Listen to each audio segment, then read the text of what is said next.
Nicola Maldacea. Maria Campi. Canta la messa. È Faraone, c'è sta pure Faraone. E pure Peppino Villano. Ma diventeremo pure noi famosi un giorno. Finiremo di fare la fame nei teatrini di periferia. Io non capisco che cosa ci abbiamo, meno di questi, per non avere pure i nostri due nomi, il due, belle, stampate grosse, accanto a papà.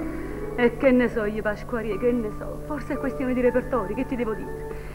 Io te l'ho sempre detto, se tu facessi le macchiette ti renderesti la vita più facile. Ma a parte il fatto che io non mi diverto a fare le macchiette, tu hai visto che succede ogni sera al caffè all'Occa quando io Pasquariello canto Catarì? Le piante si sprecano. È vero, Gennarino, come canto bene. Forse hai ragione tu. Carmè, la mia Napoli è una Napoli di passione e guapparia. Che t'ha già detto? Si vede che la fortuna non ne ha votata ancora la parte mia. Gennarino Pasquari, scusami, tu non mi puoi asfissiare tutti i giorni con la fortuna e con la sfortuna, abbi pazienza. O tu hai fiducia in te stesso, o se no torna a cosere, a fare il sarto, quello che facevi. Guarda me, per esempio. Io credo in me stesso, ho fiducia. Ecco, so quello che valgo. E chissà che un giorno non diventerò anch'io una grande...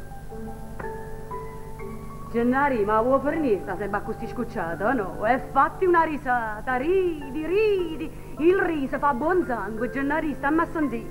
Ehi, guarda canta la messa.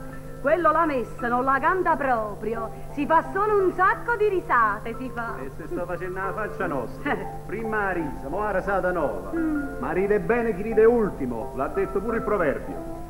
Comunque, Gennari, il successo non gli si può negare, Le sue canzoni, le sue macchiette sono diventate popolarissime, tutti le cantano, tutti. Mi savi io, sento, sì, o pianino con me solo, sì.